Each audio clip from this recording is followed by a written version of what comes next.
Welcome to Living the Dream Iowa Life. I'm your host, Hannah Nuss, and each weekday we'll share enthusiasm for what's possible and dive into the stories of Iowans living their dream lives right here in the heartland. Whether you're chasing a big goal or just looking for a little inspiration, we've got you covered. Let's change the world together. This is Living the Dream Iowa Life. Let's go. Heyo, welcome to Living the Dream Iowa Life podcast. It's great to be here with you. In this state, not in this state, wherever you are, just because you're not from Iowa does not mean that this will not resonate with you. This is just owning my truth. And I think for a little while, I was like, don't tell people you're from Iowa, as if Iowa is any different from any other state. We all have similarities and things that we cower back from. And I think most beautifully, to me anyways, is just the reality that people are living their dream lives everywhere across the entirety of the world, and they're making things happen from wherever they are. So Iowa isn't necessarily to like, this isn't for you if you're not from Iowa, because we're only going to talk about that. This is all about living the dream life, and that place is just about owning my own truth. And that is what we're going to talk about today. So welcome. This has been a heavy truth for me to own because it's a lot of accountability and self-reflection. And so I'm going to kind of lay out a lot of truths that I have been grieving. And the question today, which I wrote down in my phone, so I was like, don't lose this, Hannah, you got it. What is something that hurt you that you haven't given yourself time to grieve? And so today is always about truth, right? Owning our truth, living our truth, speaking our truth, being our truth. And so a portion of that, I feel like for me, has been not telling the whole truth. And not like, oh, I've been lying. Just like, here are the happy things, as if the bad things don't exist. And as if that didn't truly hurt me to another level. And it all comes down to the heart chakra, which of course it does. Hello, welcome. And the abandonment or the lack of love. And this morning I read on this, which prompted this discussion. And so this discussion really is about owning my truth, but more than anything, it's about acknowledging and telling the truth about the pain that caused, and not sort of yellow wall washing that, because that's what I tend to do. Like, but we learned so many lessons. And I think I have gotten a lot better at not yellow wall washing things. But I am still, there are hard things that I haven't owned all the way up to. So we're going to talk about those today. Get ready. Yeah. Before this, I was thinking, oh my gosh, this is the episode where she spills the tea, as if anyone is all that invested in any of this. This is really just about me giving myself space and truth so that I can fully grieve the loss of those relationships, the loss in the meaning of what those felt like and what that hurt did to me, because it definitely stunted things that I was not prepared for. And when I was reading this morning on healing the heart chakra and just a deeper dive into the heart chakra in its totality, I learned about superficial love. And I feel like that really tracks the pain of every relationship pain point that I haven't really fully grieved. It tracks somewhere. And I'm like having this really hard time of letting those go.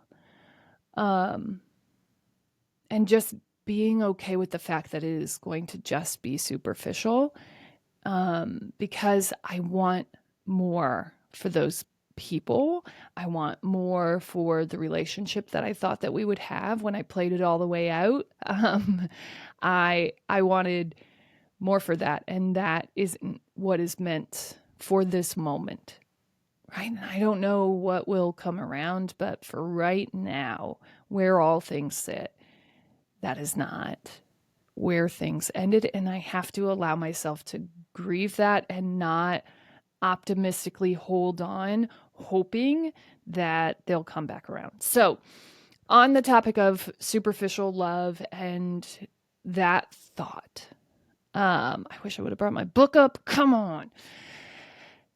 In that thought, where I'll latch on, like I said, I'm a full vision person. I can probably see further into your future than you are capable of.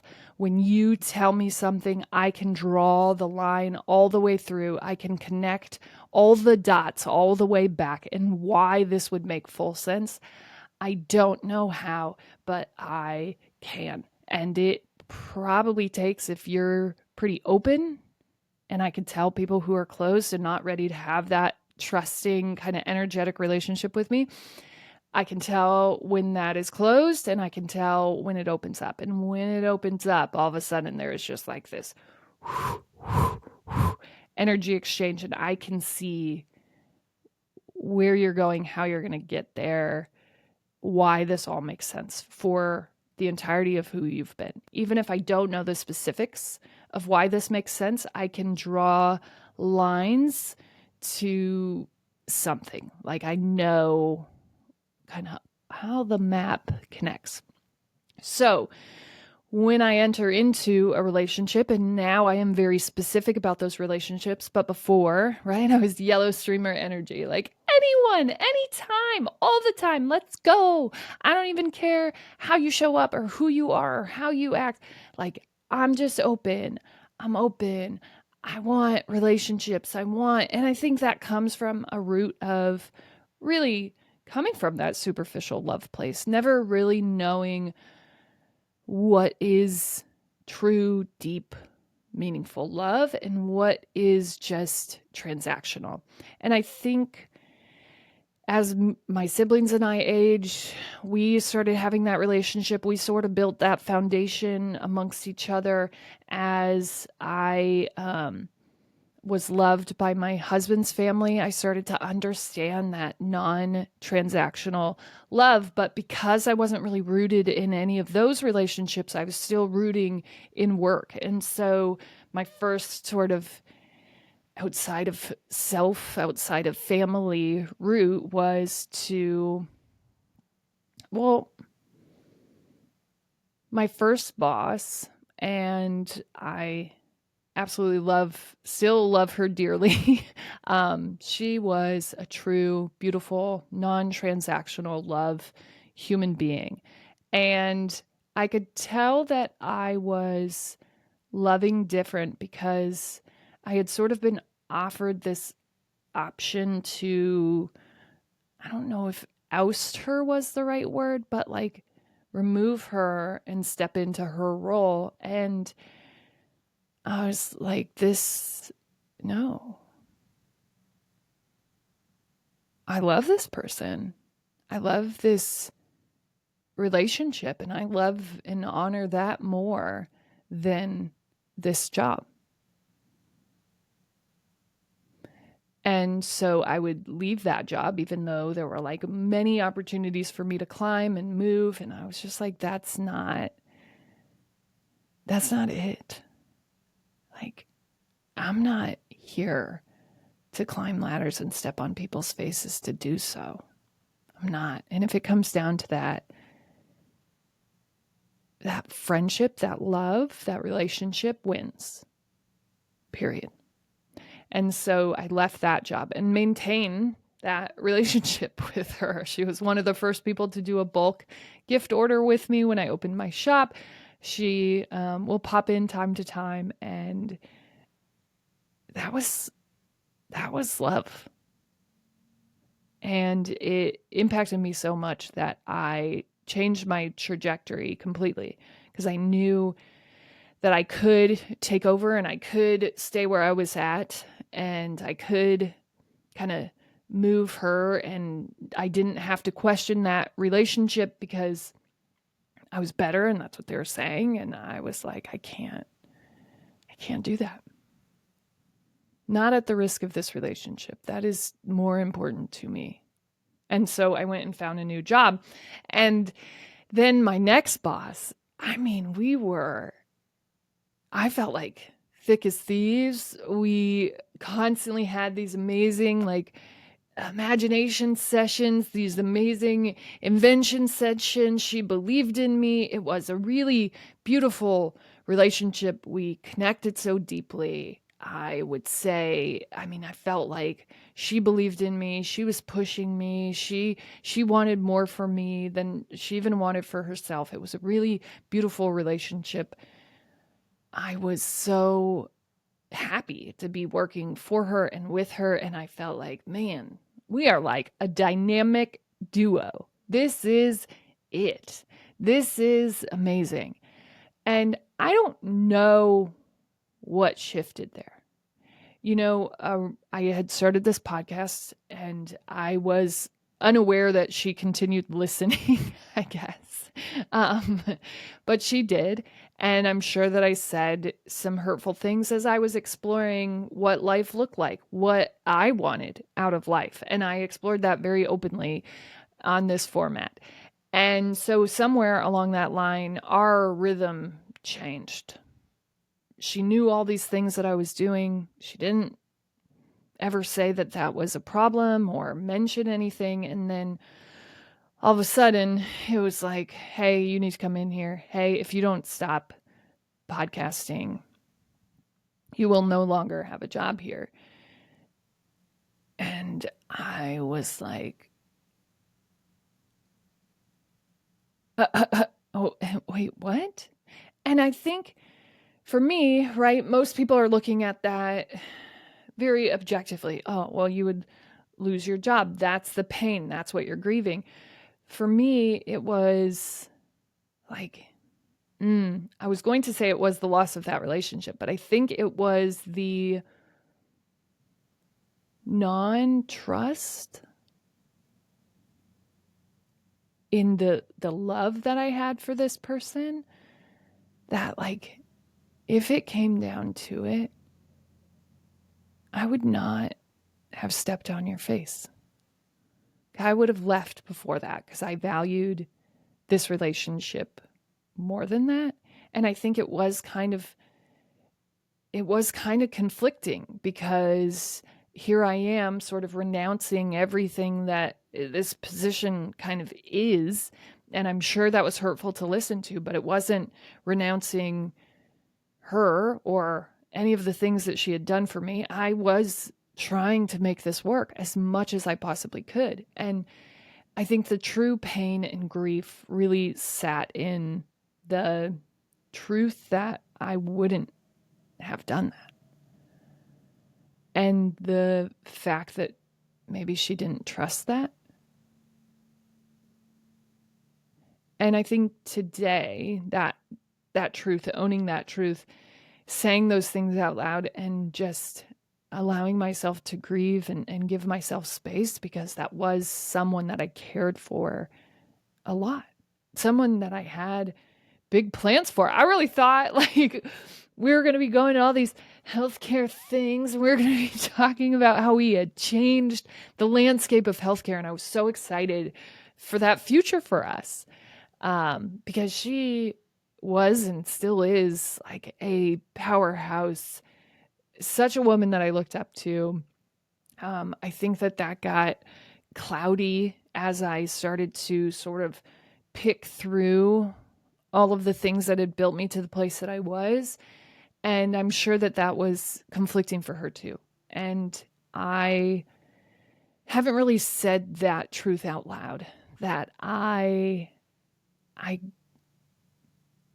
grieve the loss of that relationship, but I was even more hurt by the fact that maybe she thought that I would step on her to get where I was going. And I really thought, man, if we're doing this together. Like, let's go. No. I'm not stepping on your head because you're right with me. Like, we are climbing arm in arm.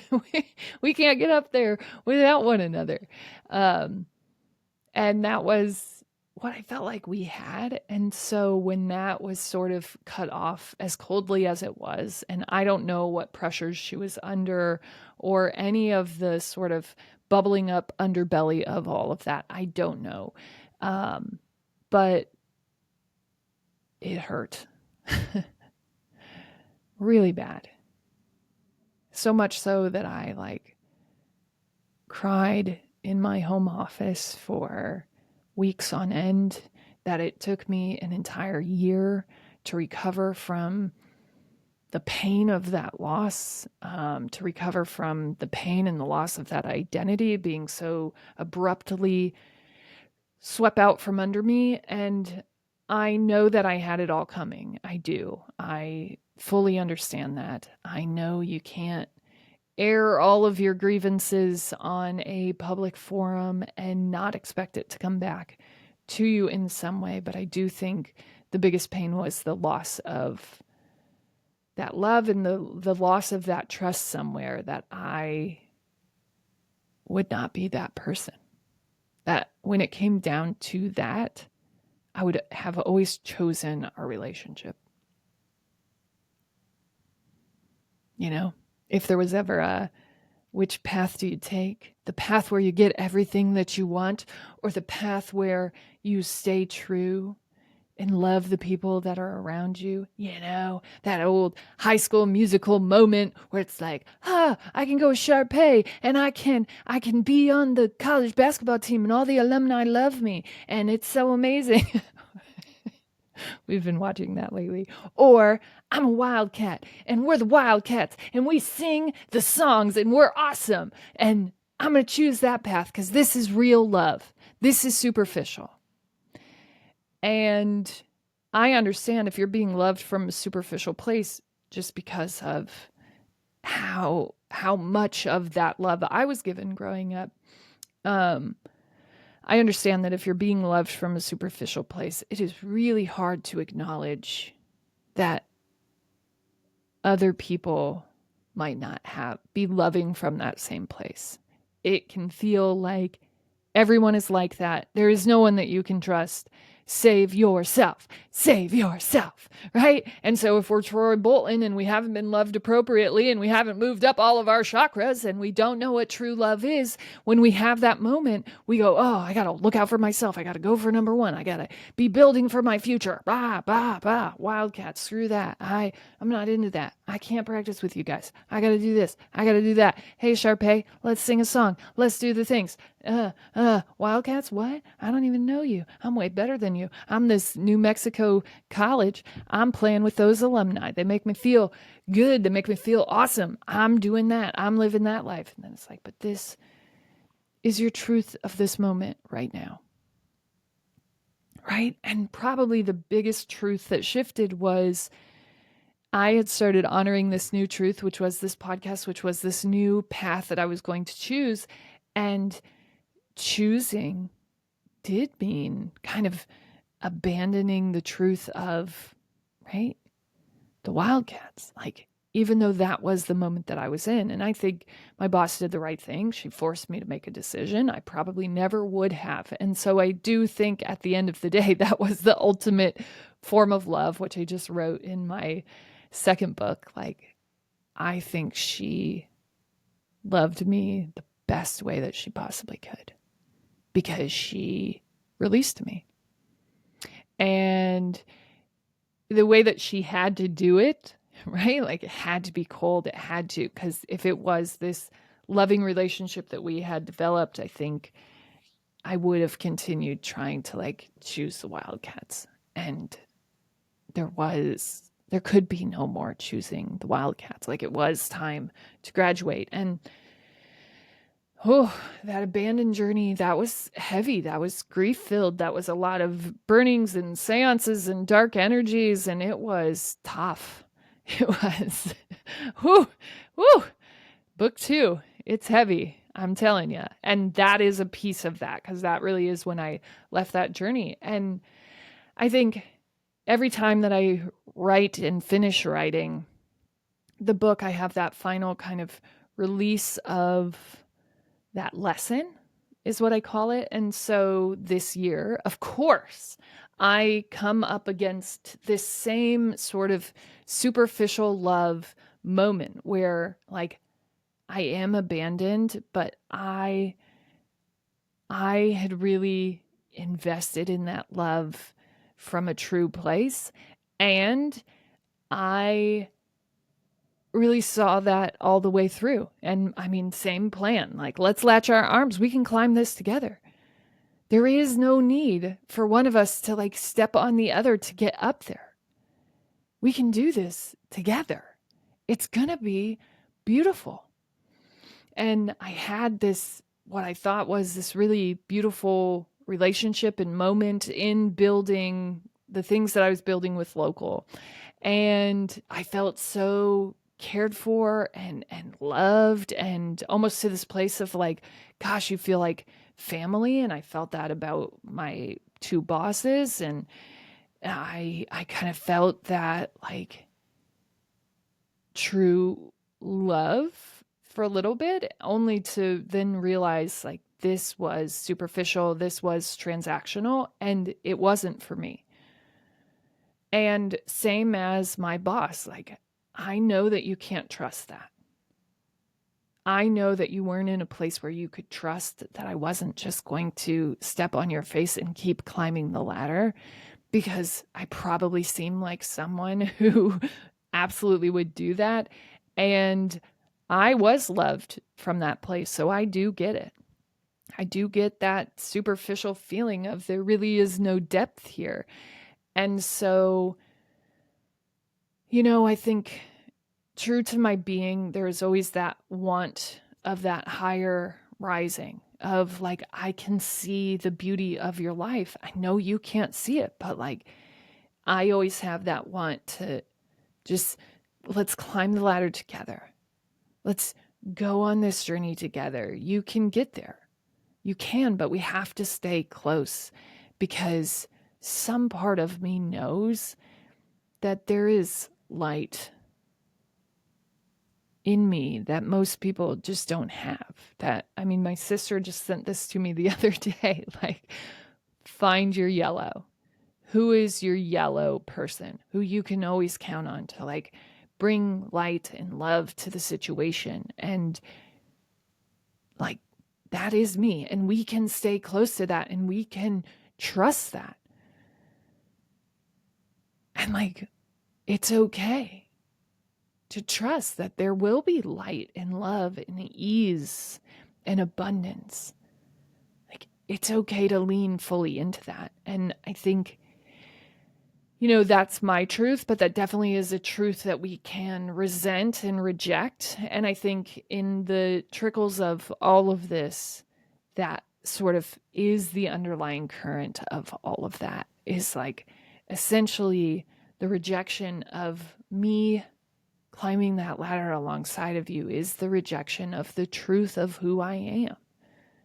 And then to have that, the abandonment of that relationship, a relationship that I really felt like, this is it. Like, we're doing this. This is cool. Let's go. Let's climb together. Let's make this better. Let's collectively rise. You are going to be my partner in that. Let's go. To have those relationships just so readily abandoned, and I get it. I do, because I understand what it feels like to be superficially loved by someone who feels really bright and light and fun, and seems like they can trust their own abundance in selves, and that's something that we can trust. And then to sort of have that denied, or to not see that truth anymore. And it can be scary. It's easy to want to retreat, because that is what you have known, the retreat, because superficial love retreats. It leaves when it gets hard. It stops. and it goes to something that's easier. And it goes to something that can kind of rebalance, reclimb, reroute, and get us back to that ego place. I mean, it's not always ego. But when we don't move into love, when we're not ever moving back up the chakra spectrum, then we tend to, I think, or in my experience, I have tended to sort of overarch that ego-based self, and I don't look to go outside of myself. I depend on myself solely for the power and the energy of everything that I am doing, and I don't trust that anyone else is capable of doing that. And so really the rejection, the trust is the biggest thing here. And I don't know, it's this conflict of self, of like, am I not worthy of trust? Who am I being? How am I presenting myself that people don't trust that I wouldn't do that? That I'm not so ego driven that I need to be the person that, like, this could be anyone. And it's meant to be that. Like, we are meant to climb together. And I think that is the core and the root of everything that I'm building. It's not me based. It's systems based, so that anyone can climb this mountain, should they choose it. And I'll be there, but I'm like not there as the person who's like, hey, blah, blah, blah, blah, rules. I'm like, here's the structure. This is where we need to live. Let's go. That makes everything easier. Then we know how we have to operate. And there aren't a whole lot of questions, and sort of staying in this creative energy, we know how we need to do things. And we don't have to recreate it every time, because creating takes us back down. We need to stay up here where we're stepping into our power, and now we're able to love and expand to our community. We can involve others, and then we can all sort of deliciously own the truth of where we are. We can be fully accountable and autonomous. We can be in this super secure, loving place, and then we can even move up to, like, we're just moving intuitively. We know how we act. We know how we show up. We know who we are, and now we can just kind of follow what flows, and we can trust that. And then we can get into this even higher existence where we are so connected with everything glorious and wonderful, and it is divine, and we know who we are and what we're supposed to be doing. But if we stay in root, create, like if we're continuing to reinvent the wheel and we never get a system that we can stay, that is structured, then we don't ever get to a place where we can expand that to anyone beyond ourselves. And if we do that, it's going to get super messy, because it's all going to be rooted in nothing. We have no roots. We keep rerouting. We keep reimagining. We keep redreaming. It's messy. It's gross. It's disgusting. No one wants to stay there. We keep, like, coming back to the frickin' table. Enough of coming back to the table. This is the table. The table is set. And that's not from a place of, we need to be overly strict about how all of this is done. That's from a place of discipline builds love. And discipline is the ultimate form of self-love. And discipline inevitably allows us freedom, because we don't have to keep creating. We can stand in our power and sort of move into this higher truth of knowing. And so my boss, I think it makes sense. I really was an unhealed human. I can see how she would have tracked that. And for this new relationship that I lost, I can see how they would have misinterpreted that 100%. I can see that I had worked myself back into a similar structure of burnout and not trusting myself and not loving myself and not climbing up my own existence. And so certainly I was in a bad energy place. And the result of a bad energy place was the result of a superficial relationship that I was attempting to root in, that there was no truth and nothing of worth to root to, because there just was no substance. And I was convincing myself that there was when there hadn't been all along.